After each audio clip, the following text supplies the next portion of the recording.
The big yellow bus rumbled down the winding road, taking passengers to their destinations. In the last seat by the window sat a married couple. The man, James, was in his early 30s, his short cropped hair giving him a neat and athletic appearance. Sitting next to him was his wife, Emily, a shapely and soft woman who looked out the window with a mixture of excitement and apprehension. They were traveling to visit James's mother-in-law, Margaret, and Emily couldn't help but feel nervous. Despite her reserved demeanor, Emily's upbringing had instilled in her a deep sense of duty to her husband. She decided to lighten the mood and engage James in conversation. "Look at those apple trees, James," Emily said, pointing to the lush orchard that stretched along the road. "This is the beginning of my mother's property. She has the largest orchard in the county. The apples are so delicious this time of year. By the way, it's just about harvest season. Maybe you could help us out." James gave her an incredulous look. "Emily, do I look like I'm built for manual labor?" "Look at these arms," he said, kneading his biceps theatrically. "I don't carry baskets of apples." Emily giggled softly. "Of course you do, dear. It wouldn't occur to me to ask you to exert yourself. But maybe you could climb a tree and pass the apples." James frowned, clearly unimpressed. "Don't be silly. What if I fall? Let's just leave the hard work to someone else." Emily quickly apologized, but she managed to distract James from his brooding thoughts for a moment. As the bus pulled up to a picturesque stop shaded by thick vineyards, Margaret came into view, waiting for them with a warm smile. James' irritation vanished when his gaze fell on her. Margaret, an elegant woman in her 50s, was impeccably dressed in a tight evening gown that emphasized her slender figure and long legs in black stockings. Her radiant presence was hard to miss. Margaret greeted them warmly, hugging James tightly and kissing him gently on the cheeks. Emily stood back, feeling overshadowed by her mother's commanding presence. "James, you're getting prettier every time I see you," Margaret said with a twinkle in her eyes. "Fitness training must be keeping you in great shape. Maybe you could give me some lessons while you're here."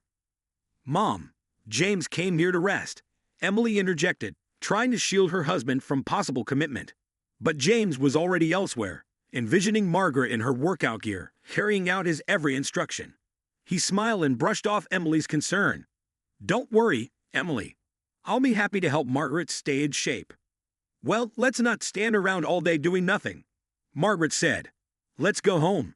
James must be tired from traveling and needs a good meal." Emily and Margaret each picked up a heavy suitcase and, struggling to manage its weight, headed toward the house. James, meanwhile, walked leisurely behind them, whistling and chewing on a blade of grass. His gaze lingered on the women ahead, their figures swaying with the effort of carrying their luggage. Margaret proudly introduced James to the neighbors as her favorite son-in-law as they passed by. Her brick house, large and attractive, stood surrounded by neatly trimmed gardens and fruit trees.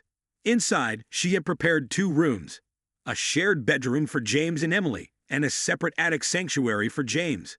The attic was equipped with the latest technology: air conditioning, a large TV, a game console, and even a minibar so James could relax in comfort. Margaret wasted no time and set up a feast in the garden gazebo. The table groaned under the weight of homemade dishes, with the golden roast pig taking center stage. James sat down at the table and devoured the food, while Emily and Margaret watched in silence. Margaret's meticulous work would have elicited endless gratitude from most men, but James only thanked her briefly before returning to his meal. After eating, James laid down in the hammock to rest, leaving Emily and Margaret to change into their work clothes and begin picking apples. Margaret couldn't help but notice James watching her as she moved gracefully through the orchard, illuminated by the morning sun. To distract herself, she decided to send Emily to get fresh milk from a farmer 5 kilometers away, while she herself was left alone with James. As soon as Emily was out of sight, James approached Margaret with a confident smile. "Why don't we start a fitness class right now?" he suggested. Margaret hesitated for a moment, but finally agreed.